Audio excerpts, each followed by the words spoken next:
자, 안녕하세요. 소연시대 임소연입니다. 앞에 인트로를 보고 굉장히 놀라셨겠지만 얼마 전에 제가 빗길에 운전을 하다가 좀 대형 사고가 생겨가지고 부득이하게 폐차에 가까운 처리를 하게 됐고, 그 과정에 있어서 옆에 계신 분이 굉장히 많은 도움을 주셨고, 그 사고를 통해서 제가 좀 느끼고 여러분들에게 좀 전달을 하고 싶은 메시지가 있어서 오늘 영상을 시장이 아닌 이곳에서 이렇게 열게 됐습니다.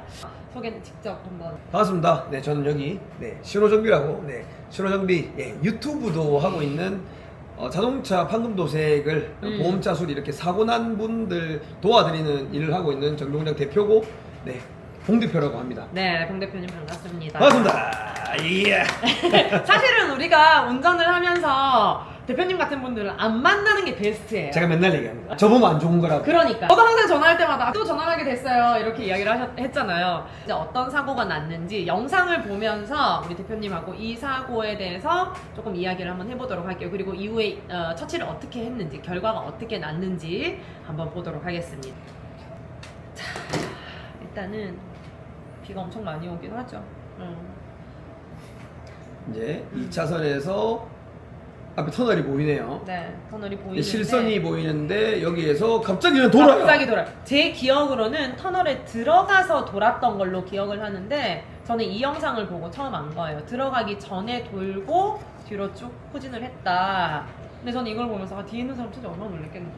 여기 앞에 진짜. 차가 소렌토가 보이는데 엄청 놀랬을 거예요. 놀랬고, 이 사람도 만약에 가까이 왔으면 2차 사고, 3차 사고가 발생을 해서, 심지어 봐봐, 옆에 차선에도 차 있었어요.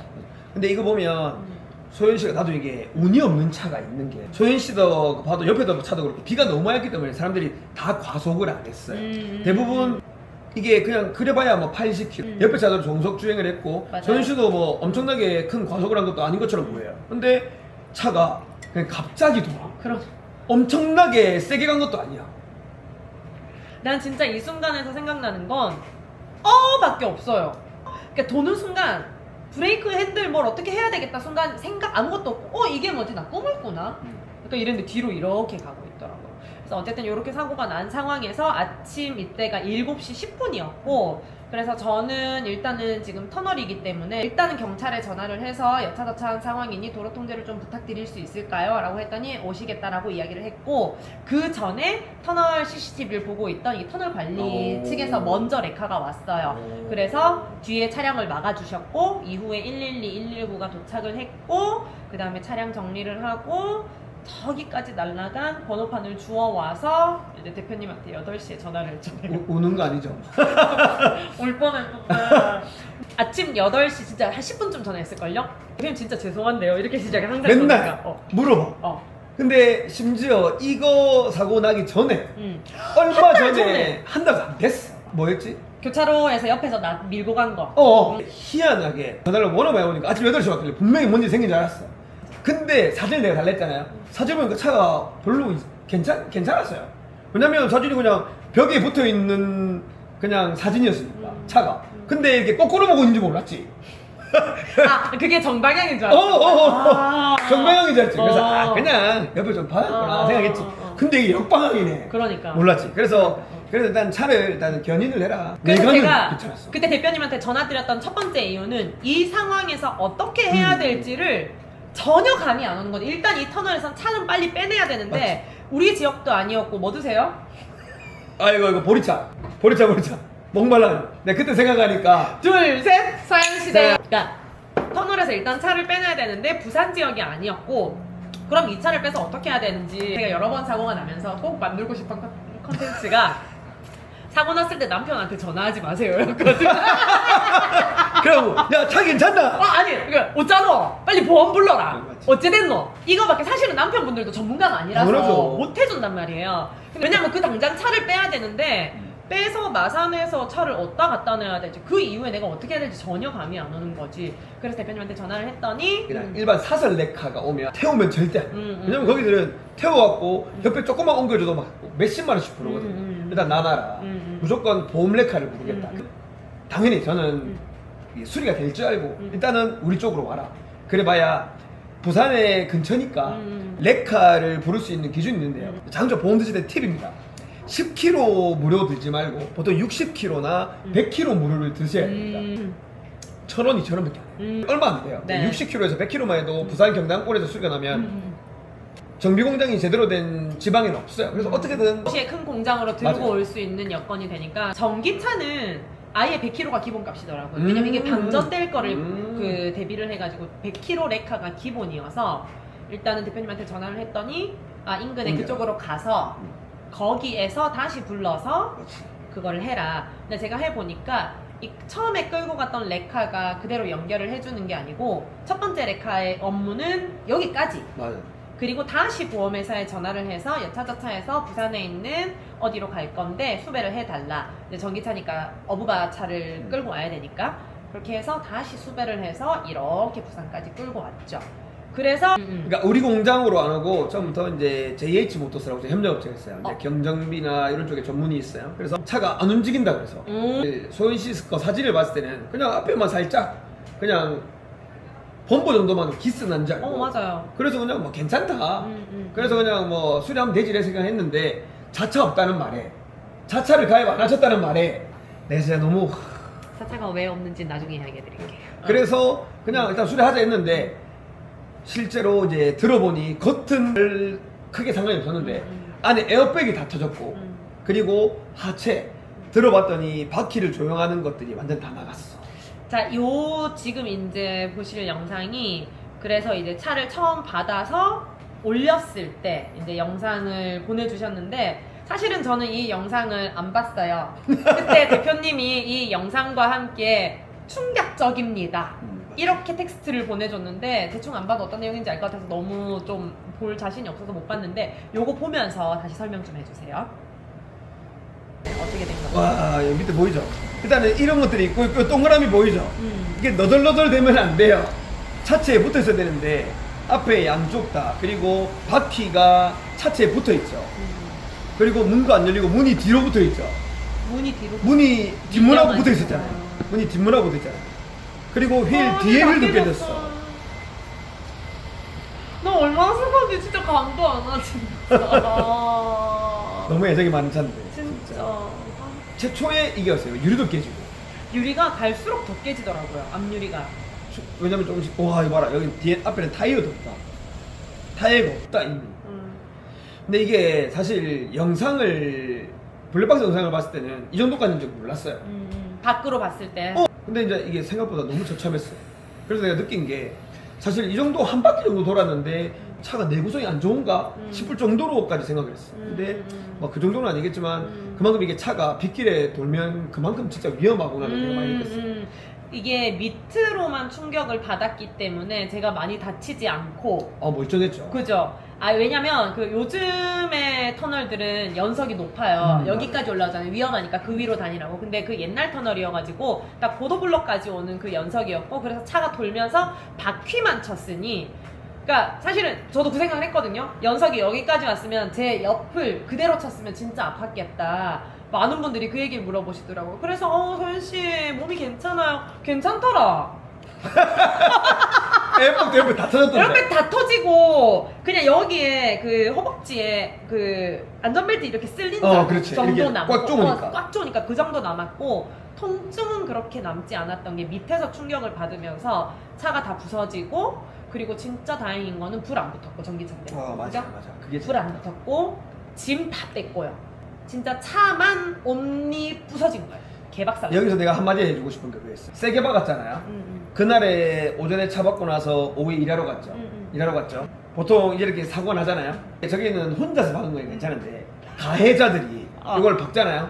그러면 뒤에 조금만 박으면 입어라 보라는데 맞아. 차가 한 바퀴 돌았는데 일하러 갔죠. 사실은 이 정도 충격에도 사람이 멀쩡할 수 있다. 이거는 못 쓰겠지. 제가 자차가 왜 없었냐를 오늘의 제 컨텐츠에서는 되게 큰 포인트가 될 것 같아요. 최종적으로 이제 지금 사실 할증이 붙은 상태여서 자차를 뺀 상태인데 어느 정도 할증이 붙었냐면 국산차 36만 원을 타다가 테슬라로 했더니 140만 원, 자차 없이 140만 원이 자차 없이 140. 자차 없이. 그래서 죄송한데 이거 수입차여서 자차 보험 금액이 올라간 건가요? 그랬더니 그게 아니고 앞에 보험을 많이 부르셔서 그런 거다. 근데 보험을 어느 정도를 제가 불렀냐면 마지막으로는 제가 내려서 닦았더니 닦인 상태인데 저는 일을 하러 가야 되는 시간 그거라서 보험 처리할게요. 그러니까 멋모르고 이렇게 불렀더니 보험 할증이 엄청나게 된 거예요. 그래서 첫 해에도 자차를 넣으니까 200만 원이 넘어갔고 그렇게 지금 한 3년 정도 타다가 이제 이번이 마지막이어서 제가 알고 있었던 자차 보험의 기준은 나 혼자 운전하다가 긁었을 때 이럴 때는 남 탓을 할 수 없으니 자차로 고치는 거다. 그럼 나는 세차도 잘 안 하는 사람이니까 그냥 대충 지저분하게 타다가 내년에 자차 넣고 마무리해서 팔아야지 나는 그 생각. 근데 판다 그랬잖아 지난달에. 맞지. 판다 했잖아요. 그렇게 타다가 지금 이렇게 사고가 난 상황인데 제가 이 사고를 겪으면서 많은 분들한테 이야기를 했지만 대부분의 여성분들은 자차가 뭔지 몰라서 넣고요. 그래서 빼는 여성분들이 굉장히 많았고요.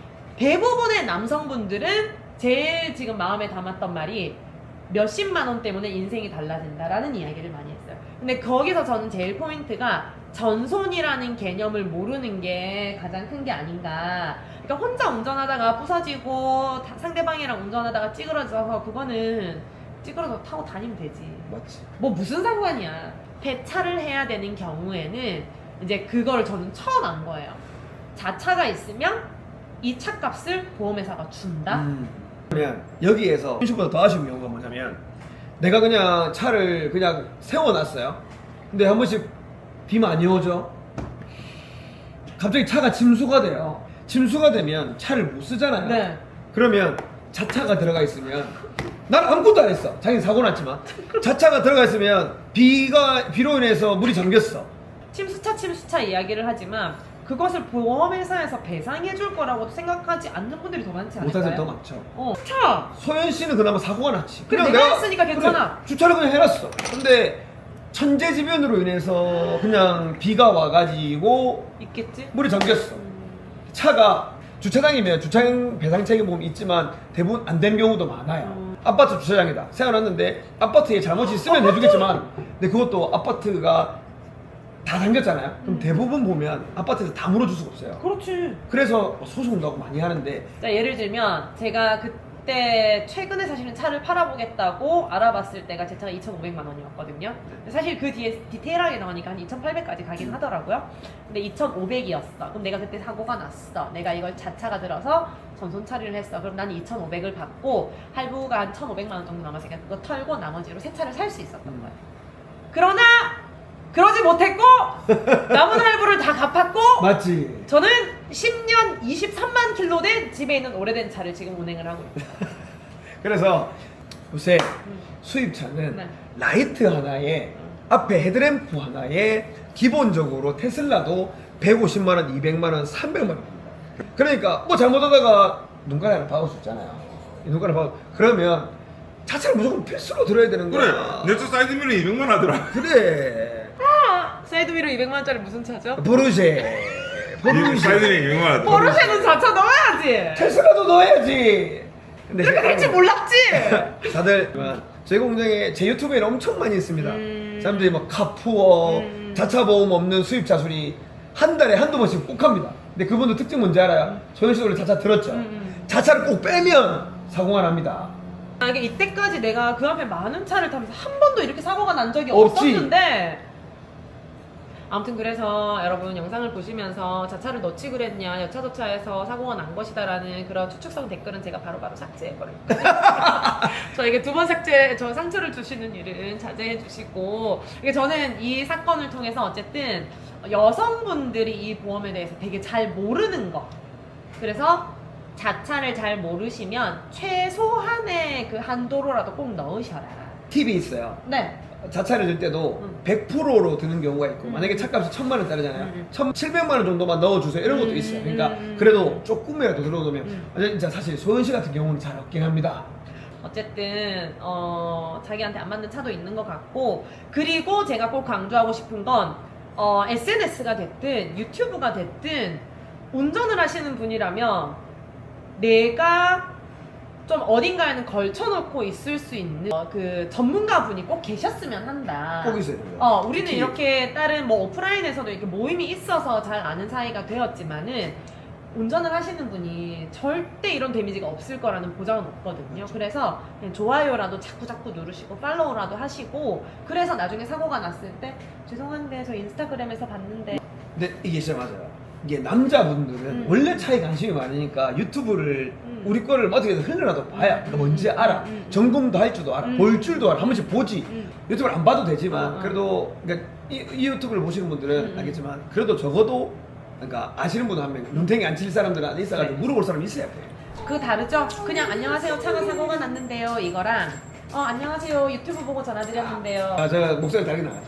이 차야. 근데 여자분들은 진짜 모르는 사람들. 그래서 그리고 수리도 뭐 해도 해놨는지도 잘 모르는 사람도 많아요. 그래서 진짜 그래서 꼭 제대로 된 아는 사람은 하라는 걸 알고 있어요. 진짜 사고가 났을 때 우리가 진짜 어떻게 해야 될지 하얘진단 말이에요. 그래서 어떻게 하기로 했냐면 차를 받았는데 이제 폐차를 처리해야 된다고 했다. 근데 내가 자차가 없다. 전손이 안 되는 상황이다. 바로 배차장 갈 뻔했지. 그래서 또 물어봤죠. 대표님 그냥 어떻게 해야 돼요?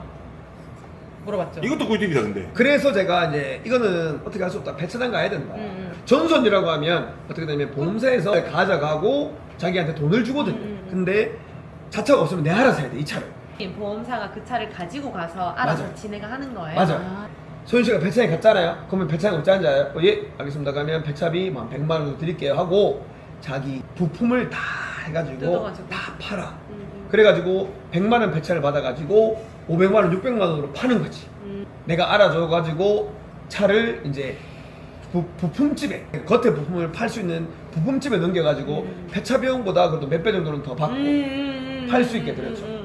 그게 이제 마지막 꿀팁입니다. 그래서 그 얘기도 많이 들었어요. 그래서 폐차하니까 고철값 얼마 주대 그렇게 말했을 때 많이 주네 많이 받았네 그 얘기를 많이 들었거든요. 그래서 저는 사실 이 배터리 때문에 그런가라고 생각을 했는데 그게 아니었더라고요. 그래서 어쨌든 사고가 나는 거는 아무도 예측을 할 수가 없고 사고가 난 순간에 진짜 왜냐면 그날 사고가 나서 어디로 이동을 했던지 간에 그 집은 영업을 해야 되니까 빨리 이걸 치워줘야 되거든요. 그랬을 때 빨리빨리 채워줄 사람은 전문가밖에 없다. 어떻게 해요? 알아서 해주세요. 라고 했을 때 나는 더 많은 손해를 봤을 거라 전문가가 꼭 옆에 한 분은 계셔야 되고 어떻게 마무리하지? 지나고 나서 보니 그 경제적인 데미지보다 사실은 그 과정에 있어서 데미지가 덜 컸던 게 더 큰 것 같아요. 그래서 값을 받았건 그것보다 그 과정에서 내가 덜 털리고 다음에도 나를 도와줄 사람이 있다라고 생각이 드는 게 진짜 너무 컸기 때문에 진짜 정답 같다. 진짜 운전하면서 누가 도와줘요? 아무도 안 도와요. 그래서 방어 운전하라고 하는 건데 뭐 다 적이다. 내가 내 적이었다. 약간 뭐 내가 뭐 키다리 아저씨처럼 약간 뭐 키가 작은 키다리 아저씨. 네, 제 1% 넘어가지고 자 그래서 누구시라고요? 저는 부산에서 신호정비라고